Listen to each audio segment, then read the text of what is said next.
በዛሬ ትዕይንታችን ላይ የምንመለከተው በኢንቺዮን ከተማ ጆንግ ዩንግ የተባለ ወፍራም ሰው በቅርቡ ሲመኘው የነበረውን የኢንጂነሪንግ ቋሚ ቦታ ከማግኘቱ በሄፓታይተስ ቢ በሽታ በመያዝ ሆስፒታል መግባቱን ያስመለክተናል። ይህም በሽታ ከሰው ወደ ሰው የሚተላለፈው የተበከለ ደም ወይም የወንድ የዘር ፈሳሽ ወይም ደግሞ ሌላ የሰውነት ፈሳሽ ወዳልተመረዘው ሰው አካል ውስጥ በሚገባ ጊዜ ነበረ። ይሁን እንጂ በተመሳሳይ አየር በመተንፈስ አይተላለፍም ነበረ ወይም በአየር ተላላፊ በሽታ አልነበረም። ነገር ግን ወላጆቹ የሚጎበኙት አልፎ አልፎ ሲሆን እንዳይዛቸውን በመፍራት ረጅም ጊዜ አጠገቡ አይቆዩም ነበር። ጓደኞቹም ቢሆን እሱ መጎብኘት በመፍራታቸው የጽሑፍ መልእክት ብቻ ነበር የሚልኩለት። በክፍል ውስጥ ያሉትም ሌሎች ህመምተኞች እንዲሁ ከሱ ለመራቅ ይሞክራሉ። በተጨማሪም ሁልጊዜ ሐኪሞቹና ነርሶቹ በመጋረጃ እንዲሸፍኑትም ይጠይቋቸዋል። ሆኖም ግን ሁሉም ሰው ቢያገሉትም በሆስፒታሉ ውስጥ ሁልጊዜ ከሱ ጋር ዳኢዩን የተባለች ነርስ በየጊዜው ተስፋ በመስጠትና እንዲሻለው ትጸልይለት ነበር። አንድ ቀን ምሽትም ጃንግ ዩንግ በሆስፒታል ውስጥ ክፍሉን ለቆ በሚወጣ ጊዜ ዳኢዩንን ከደረጃው አጠገብ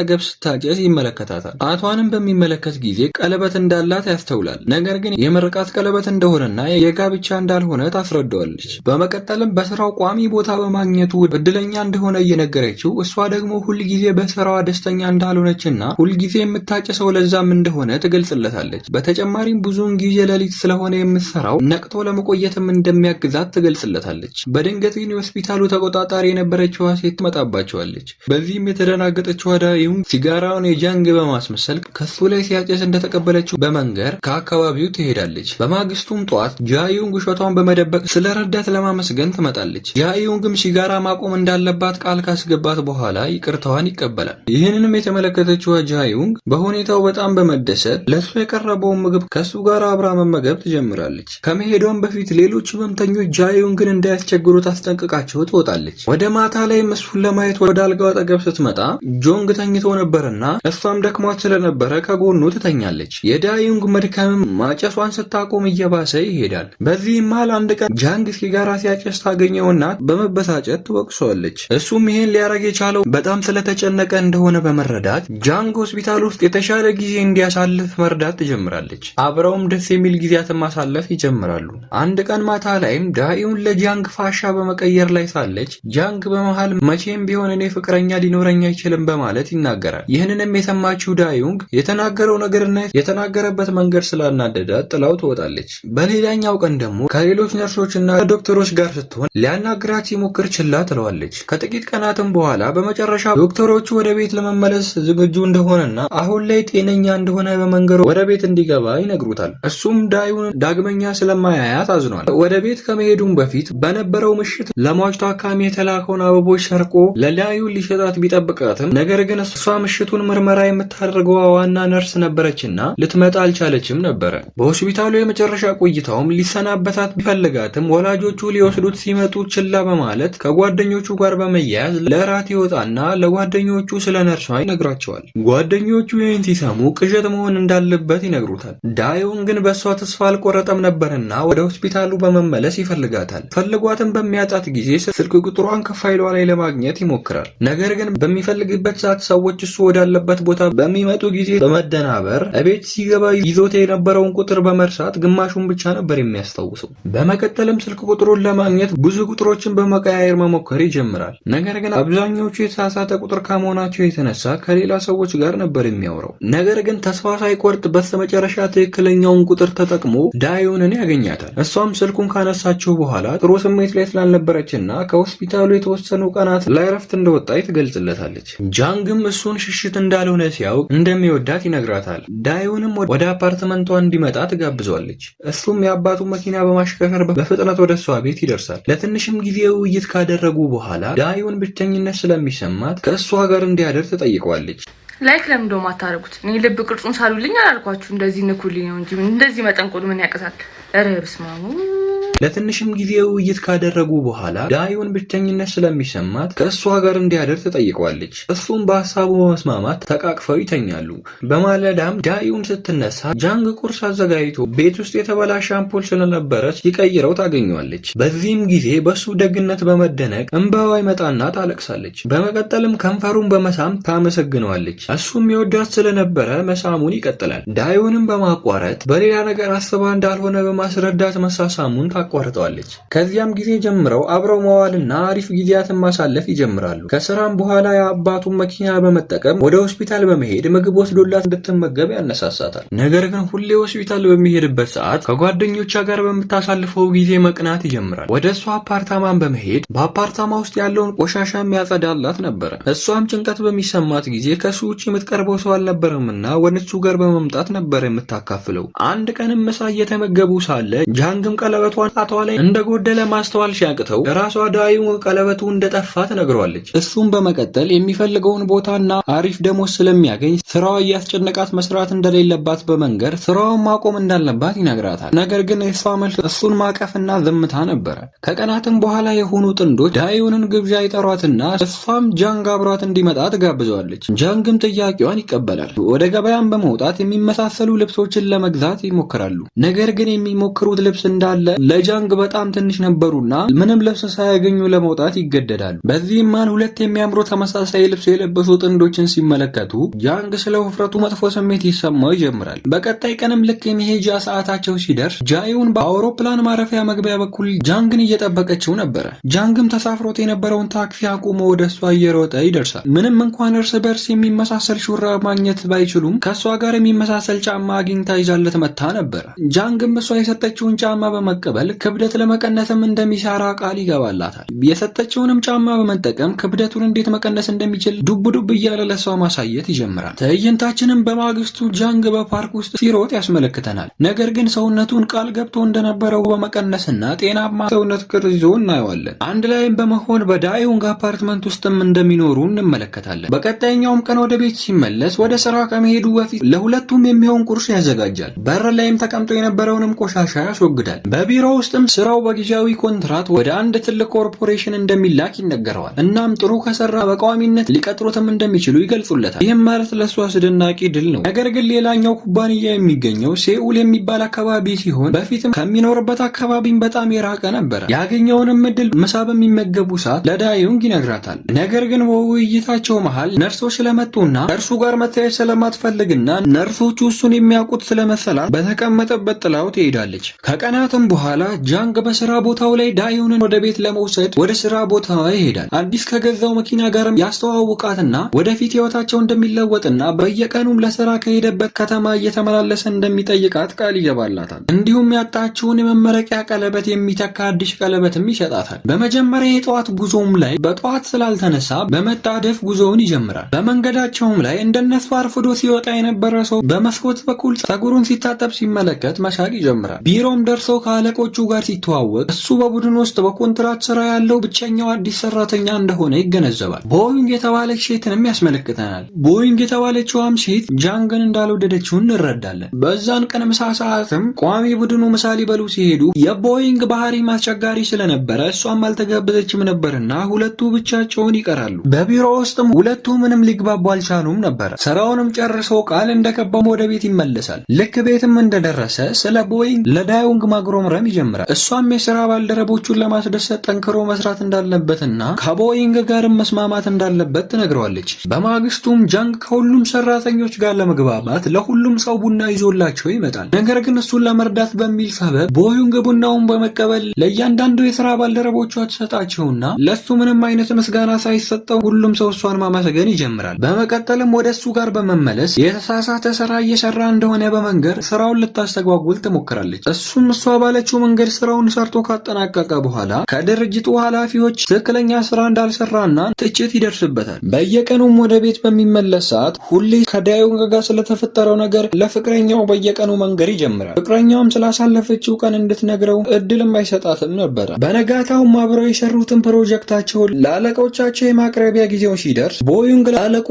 ሁሉንም ስራ ራሷ እንደሰራችው በማስመሰል አድናቆትን መቀበል ትጀምራለች። ይህንንም የተመለከተው ጃንግ አጋጣሚዎችን በመጠቀም የሰሩት ስራ ሊበላሽ እንደሚችልና ዲዛይኑ ላይ ችግር እንዳለበት ይናገራል። ይህንንም የተመለከቱት የበላይ አካላት በጃንግ ሀሳብ በመስማማት የተበላ የተበላሸውን ነገር እንድታስተካከል ያዟታል። ከዚያም ጊዜ ጀምሮ ለማስተካከል በጭንቀት ውስጥ በምታደርገው ስራ ሁሉ ጃንግ ይሻለቅባት ነበር። ከጊዜያትም በኋላ ጃንግ ወደ ቤት የሚያደርገው ጉዞ በጣም አድካሚ በመሆኑ ወደ ቤትም እንደገባ እንቅልፍ ከመተኛት በፊት ዳዩን ግን ሊያናግራት ቢሞክርም አይችልም ነበር። ጠዋትም ከእንቅልፉ ሲነሳ እሷን ያገኛትም ነበር። ምክንያቱም እሱ ከመነሳቱ በፊት ነበረ ለስራ የምትወጣው። እሱም በየቀኑ ማርፈድና ሁልጊዜ መጓዝ ውጥረትና ውስብስብ እንደሆነ በማሰብ በስልክ በመደወል ጃንግ እዛው ለስራ ቅርብ የሆነ አካባቢ ቤት ተከራይቶ በሳምንቱ መጨረሻ ቀናት ብቻ እየመጣ ሊጠይቃት ይስማማሉ። የቦይንግና የጃንግ ትርምስም ከቀን ወደ ቀን እየባሰ ይመጣል። ቦይንግም በስራ ሰዓት በተደጋጋሚ ከስራ ትቀራለች። በተጨማሪም በስራ ሰዓት ቢሮ ውስጥም ትተኛ ነበረ። ራሷንም ስለማትንከባከብ ጸጉሯ ፎርፎር መያዝና ሽታ ማምጣት ይጀምራል። ጃንግም ይህንን ሲመለከት ራሷን መንከባከብና መጠበቅ እንዳለባት በተደጋጋሚ ቢነግራትም ግን ልትሰማው አልቻለችም ነበር። በቀጣይኛውም ምሽት ላይ ጃንግ በስራ ቦታ ብዙ መብላት እንደሌለባት ሲነግራት ቦይንግም እያለቀሰች ስራዋ እንደተበላሸና ለማስተካከል ሌሊቱን ሙሉ መስራት እንዳለባት በመናገር የምትበላውም ነቅቶ ለመቆየት እንደሆነ ስታብራራለት እሱም ለሷ በማዘን ከሷ ጋር በማምሸት ሊያግዛት ይወስናል። ነገር ግን በዚህ መሃል ከዳዩንግ የተላከለትን የጽሑፍ መልእክት አላስተዋለውም ነበረ። በማግስቱ የሚያጠናቀቁትን ፕሮጀክት ለአለቆቻቸው አቅርበው አለቆቻቸውን በስራቸው ደስ በመሰኘት ስራቸውን ለቋሚ ቡድኑ መማሪያ ሊሆን እንደሚችል ይናገራሉ። ከስራ በኋላም ወደ አንድ ምግብ ቤት ይሄዱና ጃንግ ጉበቱ በመጎዳቱ ምክንያት ከመጠጥ ራሱን መቆጠብ ይጀምራል። እራትም በልተው ሲጨርሱ ወደ ቤት እንደሚመጣ ለዳዩን በመደወል ይገልጽላታል። ቤትም በሚደርስ ጊዜ በማይታመን ሁኔታ ዘግይቶ ስለነበር የደረሰው ዳዩን ለጃንግ በመደወል አንድ ነርስ ጓደኛዋ ስራ በመቅረቷ የእሷን ቦታ ለመሸፈን በሆስፒታሉ ተጠርታ ሌሊቱን ሙሉ እዛት ስትሰራ እንደምታሳልፍ ትገልጽለታለች። ስልኩንም ከመዝጋቷ በፊት የተበላሸውንም አምፖል እንዲቀይር ትጠይቀዋለች። ጃንግ ግን ደክሞት ስለነበረ አምፖሉን ሳይቀይረው ይተኛል። በነጋታውም ረስቶት ስለነበረ ለስራ ይወጣል። በቢሮ ውስጥም አለቃቸው እሱና ባዩን ግን ጥሩ ቡድን ስለሆኑ እንኳን ደስ አላችሁ በማለትና ከነሱ ጋርም አብረው እንዲሰሩ አዲስ ፕሮጀክት ይሰጣቸዋል። ይህንንም ሲሰሙ በጣም ይደሰታሉ።